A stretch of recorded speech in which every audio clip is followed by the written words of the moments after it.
அண்மைச் செய்தி. சின்னத்திரை நடிகை சித்ரா மரண வழக்கில் அவரது கணவர் ஹேம்நாத் விடுவிக்கப்பட்டுள்ளார். இது பற்றிய கூடுதல் விவரங்களோடு செய்தியாளர் எழில் இணைந்திருக்கிறார். எழில், இந்த தீர்ப்பில் வேறு என்ன விவரங்கள் எல்லாம் இடம்பெற்றிருக்கின்றன? பாலா, கடந்த 2020 டிசம்பர் 9ஆம் தேதி சின்னத்திரை நடிகை சித்ரா நஸ்ரத்பேட்டையில் உள்ள ஒரு தங்கு விடுதியில் அவர் தூக்கிட்ட நிலையில் தற்கொலை செய்திருக்கிறார். இது குறித்து நஸ்ரத்பேட்டை காவல்துறையினர் வழக்கு பதிவு செய்தனர். இதில் மர்மம் இருப்பதாக கூறி சித்ராவினுடைய கணவர் ஹேம்நாத்தை கைது செய்து பொன்னேரி கிளை சிறையில் அடைத்தனர். இது தொடர்பான வழக்கு திருவள்ளூர் மகிழா நீதிமன்றத்தில் நடைபெற்று வந்தது. இந்த நிலையில் சென்னை உயர்நீதிமன்றத்தில் சித்ராவினுடைய தந்தை ஒரு மனு தாக்கல் செய்திருந்தார். அதன் அடிப்படையில் இந்த திருவள்ளூருக்கு வயது முதிர்வு காரணமாக தாம் செல்ல முடியவில்லை என்றும் இந்த வழக்கை சென்னை உயர்நீதிமன்றத்திற்கு மாற்ற வேண்டும் என்றும் அவர் மனு தாக்கல் செய்திருந்தார்.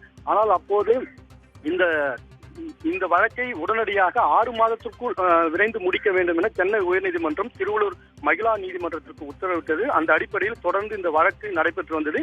இந்த நிலையில் கடந்த ஆண்டு பிப்ரவரி மாதத்தில் சித்ராவினுடைய கணவர் ஹேம்நாத்திற்கு நீதிமன்றம் பிணை வழங்கியது. இது தொடர்பான வழக்கு தொடர்ந்து திருவள்ளூர் மகிழா நீதிமன்றத்தில் நடைபெற்று வந்தது.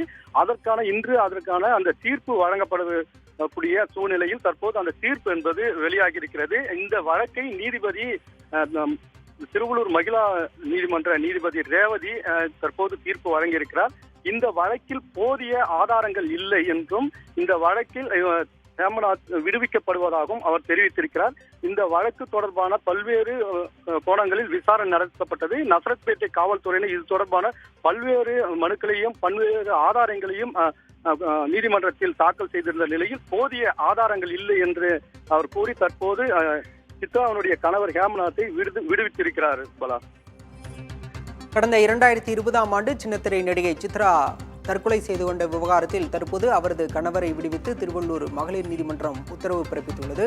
கூடுதல் விவரங்களை செய்தியாளர் எழில் வழங்க கேட்டோம். விரிவான தகவல்களுக்கு நன்றி எழில்.